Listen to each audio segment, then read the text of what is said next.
Good day and thank you for joining us on BeeTv News Update at 12. I am Liberateman Johanna. Now the news in details.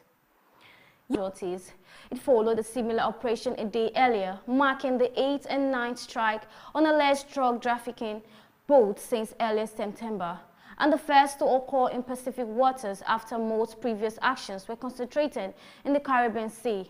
Hexted described the targeted boats as being run by narco-terrorists operating along established smuggling routes in international waters.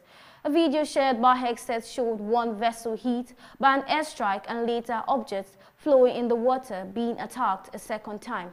At least 37 people have been killed so far in the U.S. campaign, while surviving Pacific. Officials maintain that the increased military response is part of a broader effort to curb the flow of illegal drugs.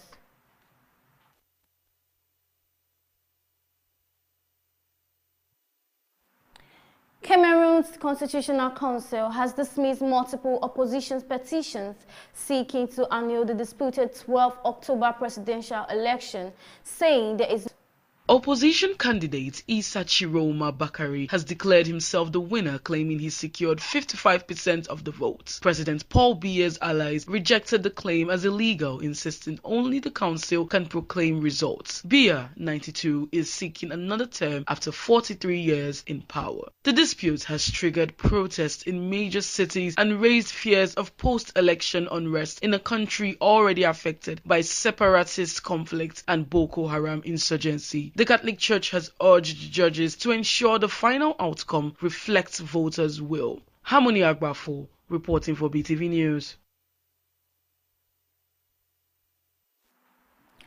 Powerful winds of up to 155 km per hour have swept across New Zealand, cutting power to around 90,000 homes and cancelling more than 100 flights. The storm has damaged and caused road closures, with authorities urging people to stay indoors.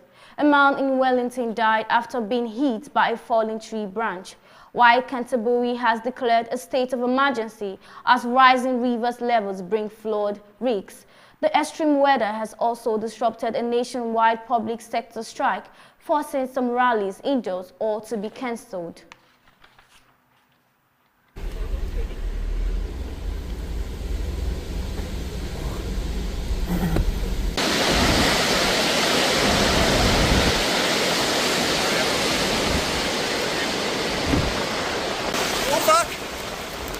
Guys.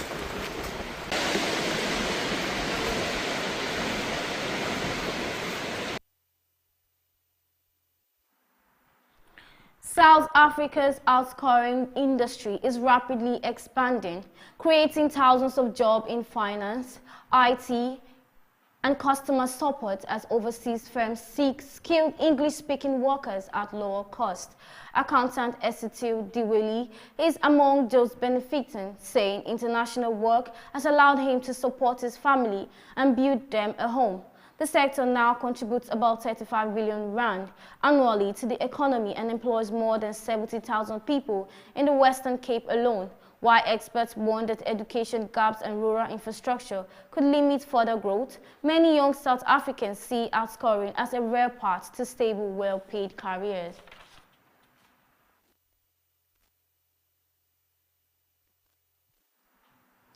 The hill is once again engulfed in a toxic smog, with air quality plunging into poor and very poor levels in the days following Diwali's celebration.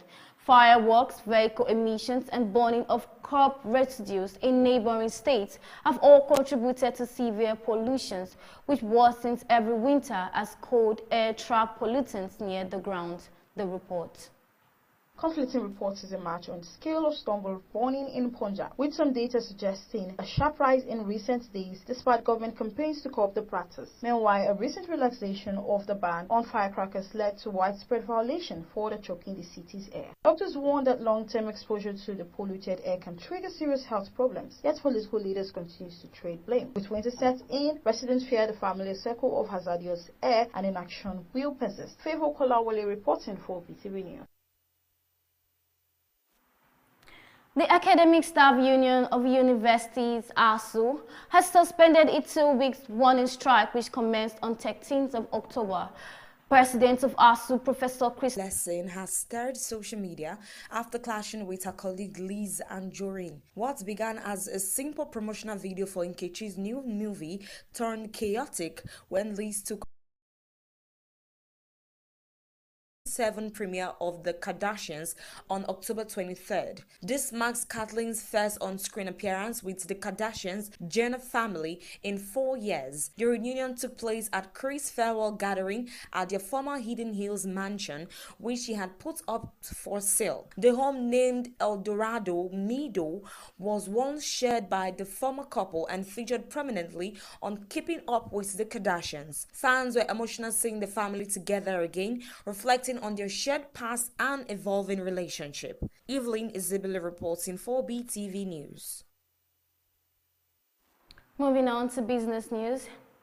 Nigerians imported about 15.01 billion litres of premium motor spirits petrol between August 2024 and the first 10 days. 0.01 billion litres of premium motor spirits petrol between August 2024 and the first 10 days of October 2025, representing 69% of the total national petrol supply during the period, according to data from the Nigerian Midstream and Downstream Petroleum Regulatory Authority. Total PMS supply for the 15-month period stood at 21.68 billion litres, with 6.67 billion litres, 31%, sourced from domestic refineries. Let's join BeeTv News Harmony Abafo for more details from Business World. The data titled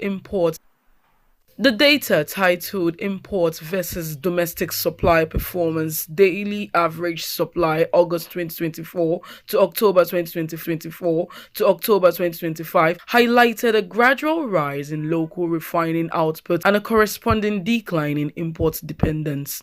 Imported petrol averaged 44.60 million litres per day in August 2024 and increased to 54.30 million litres per day in September 2024.